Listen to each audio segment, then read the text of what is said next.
தான் சொந்த வாயில அவர் சொன்ன ஒரு வார்த்தை. ஆமென் சொல்லுங்க. என்ன சொன்னாரு? வருத்தப்பட்டு பாரம் சுமந்து கொண்டு இருக்கிற எல்லாரும், விதிவிலக்கு இல்லாம மனுஷனாய் பிறந்த எல்லாரும் என்னிடத்துல வாருங்கள், நான் உங்களுக்கு என்ன செய்றேன்? இளைப்பாறுதல் தருகிறேன். நீ வருத்தத்தோடும் பாரத்தோடும் கவலையோடும் கண்ணீரோடும் புலம்பலோடும் துக்கத்தோடும் வேதனையோடும் வியாதியோடும் நீ இருப்பது ஆண்டவருக்கு பிரியமல்ல. இன்றைக்கு அது எல்லாத்தையும் மாற்றி உன்னை ஒரு இளைப்பாறுதலுக்குள்ள, ஆமென் சொல்லுங்க, ஒரு சந்தோஷத்துக்குள்ள, ஒரு நிம்மதிக்குள்ள ஆண்டவர் உங்களை அழைத்து செல்ல விரும்புகிறார். ஆமென் சொல்லுங்க. அப்போ வசனம் சொல்லுகிறது, அப்படி வருத்தமா இருக்கிறவர்கள், பாரமா இருக்கிறவர்கள், தயவு செய்து என்ன செய்யுங்க? என்னிடத்துல வாருங்க, நான் உங்களுக்கு என்ன செய்றேன்? அதிலிருந்து உங்களை காப்பாத்துறேன், அதிலிருந்து உங்களை விடுதலை பண்ணுகிறேன். ஒருவேளை கடன் நெருக்கமா, இல்ல வேற ஏதாவது பிரச்சனையா, உன் மனசுல துக்கமா, இன்றைக்கு இது என்ன செய்யுதுன்னு தெரியாம தவிக்கிற உங்களுடைய வாழ்க்கையில இன்றைக்கு ஒரு பெரிய விடுதலையை என் ஆண்டவர் தர விரும்புகிறார். ஆமென் சொல்லுங்க. இன்றைக்கு நான் உங்களுக்கு ஒரு 2 பேரை அடையாளப்படுத்த போறேன். ஆமென் சொல்லுங்க. ஒன்று, வருத்தத்தோட பாரத்தோட கவலையோட வாழ்ந்து கொண்டிருந்த ஒரு மனுஷன் இயேசுவினிடத்தில் வரும்போது இயேசு எப்படி அவர்களுக்கு விடுதலை கொடுத்தார். ஆமென் சொல்லுங்க. அப்படின்னு ஒரு 2 காரியத்தை சீக்கிரமாக நான் உங்களுக்கு என்ன செய்ய போகிறேன்? அழகாக வேதத்திலிருந்து சொல்லி உங்களை நான் ஆசீர்வதிக்க போகிறேன். லூக்கா எழுதின சுவிசேஷ புஸ்தகம் 8வது அதிகாரத்திலே திருப்பிக் கொள்ளலாம். 92வது பக்கத்தில் 41வது வசனத்தை வாசிக்கும் பொழுது, அப்பொழுது ஜெபாலய தலைவனாகிய யவீரு என்னும் பெயருள்ள ஒருவன் வந்து இயேசுவின் பாதத்திலே விழுந்து 12 வயதுள்ள தன்னுடைய ஒரே குமாரத்தி மரண அவஸ்தையா இருந்தபடியினால், அல்லேலூயா சொல்லுங்க, என்ன அவஸ்தை? நான் இருக்கிறதுக்கு செத்து போகலாம் அப்படிங்கிற அளவுக்கு அவருடைய வாழ்க்கையில் ஒரு அவஸ்தை. யாருக்கு? இந்த யவீருவின் மகளுக்கு. ஆமென் சொல்லுங்க. நன்றா, எனக்கு கொஞ்சம் கவனமா சந்தோஷமா என்ன பாருங்க. ஆமென் சொல்லுங்க. ஆமென். என்னை பார்த்து கவனிங்க. கேட்டீங்கன்னா உங்க வாழ்க்கையில் ஒரு பெரிய விடுதலை உண்டாகும். இயேசு கிறிஸ்து என்ன சொல்றாரு? வருத்தப்பட்டு பாரம் சுமக்கிறவர்கள் என்கிட்ட வாங்க, நான் உங்களுக்கு இளைப்பாறுதல் தருவேன்னு சொன்னார்.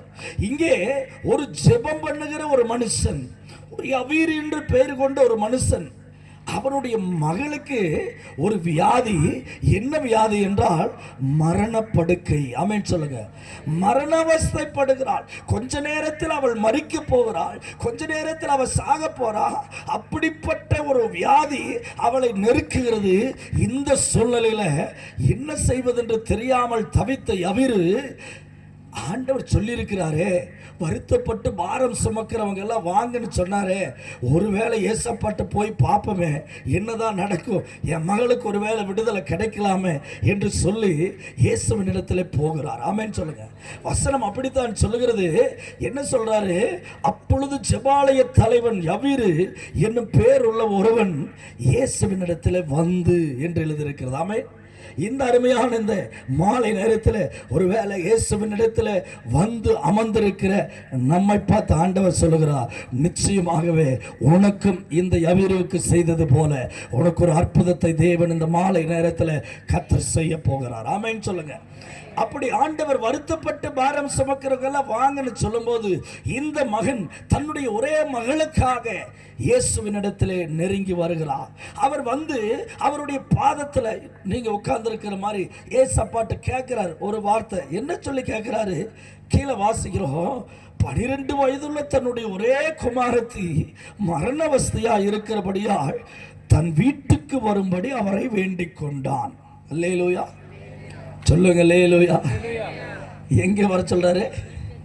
என் வீட்டுக்கு வாங்கப்பா, என் மக படுக்கையா கிடக்கிறான், கொஞ்ச நேரத்தில் மறைச்சிருவா போல தெரியுது, மூச்சு வாங்கிட்டு இருக்கிறான், வேதனையோட துக்கத்தோடு நான் என்ன செய்வது தெரியல, ஆஸ்பத்திரி கொண்டு போகலானாலும் பணம் இல்லை, நான் வெகு நாளாக காசை செலவு பண்ணி ஒன்றும் சுகம் பட்ட பாடில்லை, இன்னைக்கு அவன் மறைச்சிருவா போல தெரியுது. இயேசுவே ஒன்று செய்யுங்க, எங்கள் வீட்டுக்கு வாங்க, எங்கள் மகளுக்காக கொஞ்சம் ஒரு ஜெபம் பண்ணி விடுங்களேன். அல்லேலூயா. இவன் கேட்கிறான். இந்த கேட்ட இவனுடைய சத்தத்தை ஆண்டவர் கேட்கிறார். வசனம் சொல்லுகிறது, அவர் போகையில் திரளான ஜனங்கள் அவரை நெருக்கினார்கள். நெருக்கும் போது ஒரு சம்பவம் நடக்கிறது.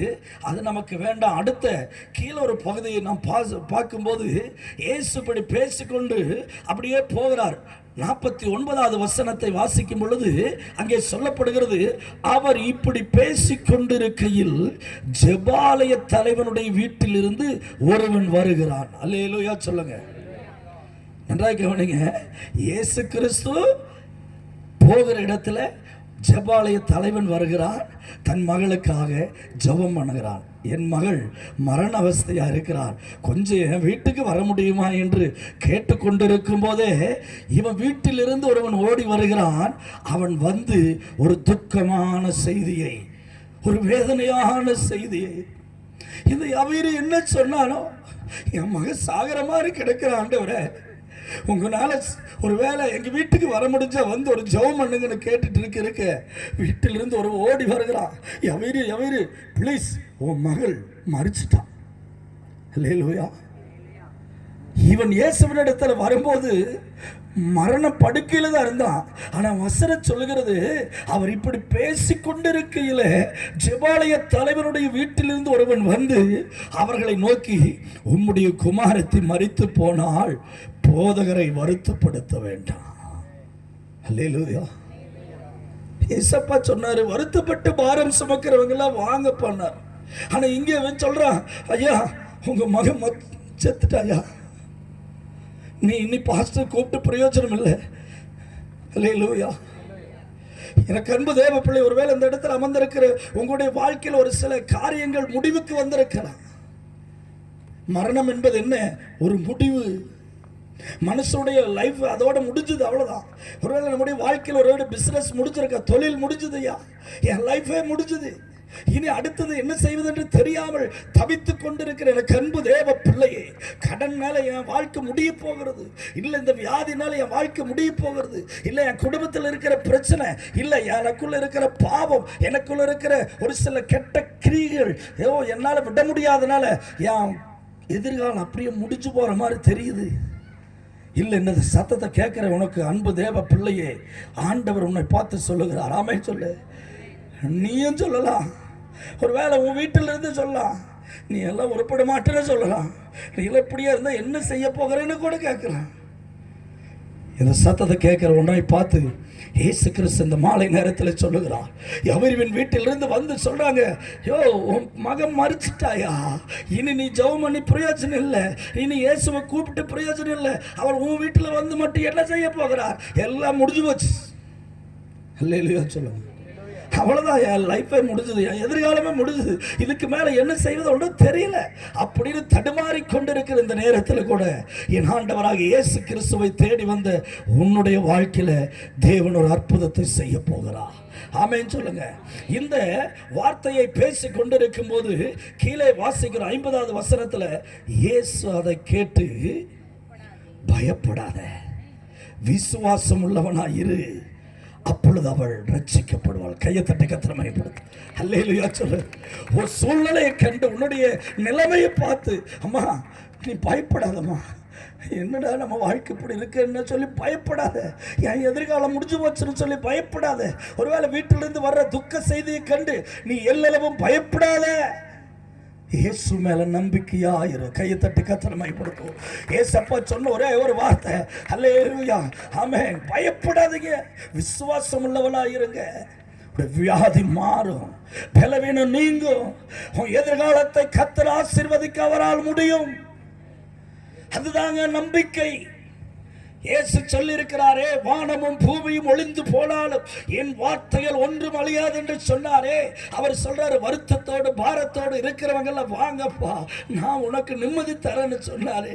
இன்னைக்கு அவர்கிட்ட போக போக வீட்டிலிருந்து ஒரு பெரிய துக்கம் வருது, என் மகள் மறித்துட்டா, என் காரியம் முடிஞ்சு போச்சியா. இந்த யவீருக்கு சோர்வு வரும் பொழுது, வருத்தம் வரும்போது இன்னொரு பாரம் வேற, ஐயோ அப்போ நான் இயேசுவை பின்பற்றி எனக்கு பிரயோஜனம் இல்லையா, இயேசுவோடு போக போக எனக்கு வாழ்க்கையில் நல்லது நடக்காதா. ஆண்டவர் திரும்பி பார்த்தார். பக்கத்தில் திரும்பி பார்த்து சொல்லுங்கள், இயேசு சொல்கிற மாதிரி நீ உன் காரியங்களை குறித்து பயப்படாத, நம்பிக்கையாரு, விசுவாசம் உள்ளவனாரு, அவன் மீண்டு வருவா, அந்த காரியம் நடக்கும். உன் வாழ்க்கையில் ஒரு செழிப்பு வரும், உனக்கு ஒரு நிம்மதி வரும், உனக்கு ஒரு சுகம் வரும், உனக்கு ஒரு விடுதலையை தேவன் தர விரும்புகிறார். ஏன்னா அவர் சொன்னதுதான் செய்வார். ஆமென் சொல்லுங்க. இங்கே சொன்னார், பயப்படாதப்பா, விசுவாசம் உள்ளவனாயிரு, அப்பொழுது அவள் ரட்சிக்கப்படுவாள் என்றார். கீழே நாம் வாசிக்கும் போது, அவர் வீட்டில் வந்தபோது பேதுருவையும் யாக்கோப்பையும் யோவானையும் பெண்ணின் தகப்பனையும் தாயும் தவிர வேறொருவரையும் உள்ளே வரவிட்டாமல் எல்லாரும் அழுது அவளை குறித்து துக்கம் கொண்டாடுகிறதை கண்டு, அழாதேயுங்கள், அவள் மரித்து போகவில்லை, அவள் நித்திரையாய். கையை தட்டோடு அல்லேலூயா.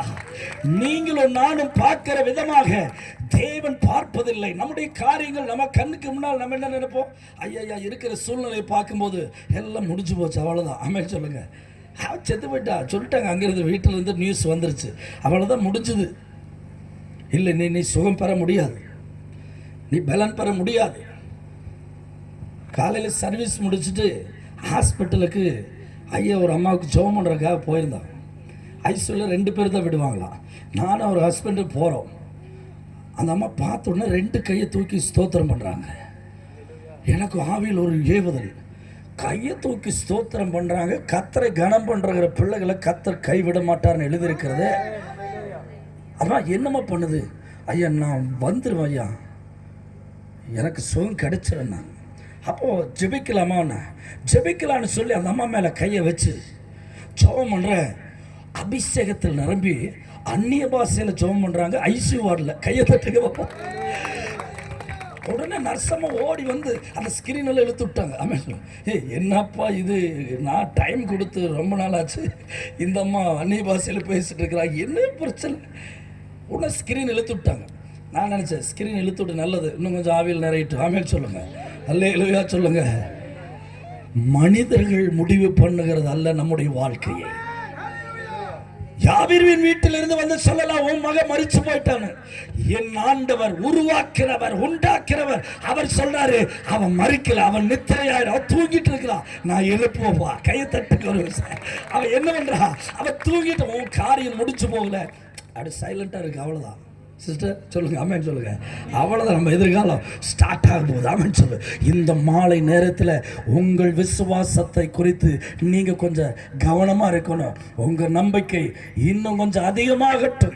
ஆண்டவர் யவீர், அவர் ஜெபாலய தலைவன் தான். ஆனால் அவங்ககிட்ட சொன்னார், உன் வீட்டிலேயே ஒரு பிரச்சனை வந்துட்டா உனக்கு ஒரு வேளை பலவீனம் ஆயிடுதில்ல. என்னதான் ஜெபம் பண்ணாலும் ஃபேமிலியில் ஒரு பிரச்சனைக்கும் போது, என் மகள் மறிக்கிற சூழ்நிலையில் இருக்கும்போது நான் எப்படித்தான் நான் விடுதலையோடு இருப்பேன்? அவள் அழுகிறான். ஆண்டவர் சொன்ன, பயப்படாதப்பா, உனக்கு வர்ற பயம் அல்லேலூயா உன் விசுவாசத்தை தளர பண்ணும். பக்கத்தில் பார்த்து சொல்லுங்க, பயப்படாதீங்க. அல்லேலூயா. விசுவாசம் உள்ளவனா இருங்க. அவன் நம்பிக்கை உள்ளவர்களா இருங்க. நிறைய வசனம் சொல்லுது. ஆண்டவர் சொல்லாரு, ஆமென். ஏசாயாவில் என்ன சொல்றாரு, பயப்படாத, உன் வலது கையை பிடிச்சு நான் என்ன செய்றேன் சொல்லுங்க. ஆமென். பயப்படாதே வளர்க்கறதாலே. என் ஆண்டவர் மறக்க மாட்டாராமே. பெற்ற தாய் தன் பாலகனை மறப்பாளா? மறக்க மாட்டாளே. அவள் மறந்தாலும் நான் உன்னை மறப்பதில்லை என்று சொன்னவர். இந்த யவீருவின் மகளை குறித்து ஆண்டவர் சொன்னார், அவ சாகலப்பா, அவ மறிக்கல, அவ தூங்கிட்டு இருக்கிறா. அவன் சொல்லி பக்கத்தில் சொல்ல, உன் காரியங்கள் முடியல. ஒரு சில காரியங்களை நீ இழந்திருக்கலாம், ஒரு சில ஆசீர்வாதங்கள் உன்னை விட்டு போயிருக்கலாம். ஐயோ நிம்மதி இல்லையே, சந்தோஷம் இல்லையே, சமாதானம் இல்லையே, எல்லாம் என்னை விட்டு போயிருச்சே, ஒரே துக்கமாக வேதனை. இந்த ராத்திரியில் நீ தெரிஞ்சுக்க, எல்லாம் இருக்குது. அது உங்ககிட்ட வரணும்னா நீ ஏசிட்டு வரணும், அவ்வளோதான் மேட்டர். கைத்துட்டே அவ்வளோதான். அல்லேலூயா. எல்லாம் இருக்குது. இந்த யவீரோ ஜெபிக்கிறவன் தான், அவர் தலைவன் தான். இருந்தாலும் இவள் பிரச்சனைக்கு இயேசுவின் இடத்துல வந்துச்சோம். ஐயா வீட்டுக்கு வரைக்கும் வந்துட்டு போயா. அல்லேலூயா. என் வீட்டுக்கு கொஞ்சம் வாங்கலை, வருத்தப்பட்டு பாரம் சுமக்கிற நீங்கள் எல்லாரும் வாங்கன்னு சொன்னீங்களே, என் வீட்டுக்கு வந்தீங்கன்னா என் மகனால் எந்திரிக்க முடியல. ஆண்டவரே, ஏசப்பா சொன்னார், பயப்படாத, விசுவாசம் உள்ளவனாரு. கீழே வாசிக்கும் போது நடந்தது என்ன, 53 அவள் மரித்து போனாள் என்று அவர்கள் அறிந்ததினால் அவரை பார்த்து நகைத்தார்கள். இப்போ சொல்லும்போது கூட அடையா கம்முன்னு இருங்க, என் லைஃப் முடிஞ்சு வெகு நாள் ஆச்சு, என் காரியம் முடிஞ்சு வெகு நாள் ஆச்சு, என் சொத்து போய் வெகு நாள் ஆச்சு, எனக்கு நிம்மதி போய் வெகு நாள் ஆச்சு, நானே இப்போ சாகட்டா அப்போ சாகட்டான்னு துக்கத்தோடு இருக்கிறேன். ஆமென். எல்லாரும் இருந்தும் ஒருவர் இல்லாத பாரு நான் இந்த இடத்துல சோர்ந்து போய் இருக்கிறேன் அப்படி என்று நீங்கள் நினைத்தாலும் கூட மற்றவ என்ன நினைக்கிறா தெரியாது. என் ஆண்டவர் சொல்றாரு, உனக்கு இன்னொரு லைஃப் இருக்கு, உனக்கு இன்னொரு வாழ்க்கை இருக்குது, இன்னைக்கு ஒரு சான்ஸ் இருக்குது மகளே, இன்னொரு வாய்ப்பை கர்த்தர் வைத்திருக்கிறார், நீ கலங்காத. இங்க வசனம் சொல்லுகிறது, எல்லாரையும் அவர் வெளியே போக பண்ணி அவளுடைய கையை பிடித்து பிள்ளையே எழுந்துரு என்று சொன்னார். ஆமென் சொல்லுங்க. பக்கத்தில் கையை பிடிங்க பார்ப்போம். ஒருத்தர் சும்மா இருக்கக்கூடாது, ஒருத்தர் கையை பிடிங்க, பிடிச்சு சொல்லுங்க, பிள்ளையே எழுந்துரு. அம்மா உங்க மகளை பார்த்து சொல்லு, இன்னைக்கு அவள் எழுந்திருக்கிறா பார்த்துக்க. துக்கத்திலிருந்து, வேதனையிலிருந்து, எல்லா கஷ்டத்திலிருந்து, ஆமென், இன்னைக்கு பிள்ளையே நீ எழுந்துரு என்று சொன்னான். அப்பொழுது அவள் உயிர் திரும்ப வந்தது. கையை தட்டி ஆமென் சொல்லுங்க. அவள் எண்ணத்தை இழந்தாலோ, என்ன உன்னை விட்டு போச்சோ அது உன்னை விட்டு திரும்பி வரும். ஆமென் சொல்லு. உன்னிடத்துக்கு என்ன செய்யும் அது அவன் உயிர் தான் அவன் விட்டு போச்சு. ஏசப்பா சொல்ல, பயப்படாத, விசுவாசமா இரு, நான் வீட்டுக்கு வர்றேன், சரியாக போன உயிர் திரும்பி வருது. ஆமென் சொல்லு. ஏப்பா உயிர்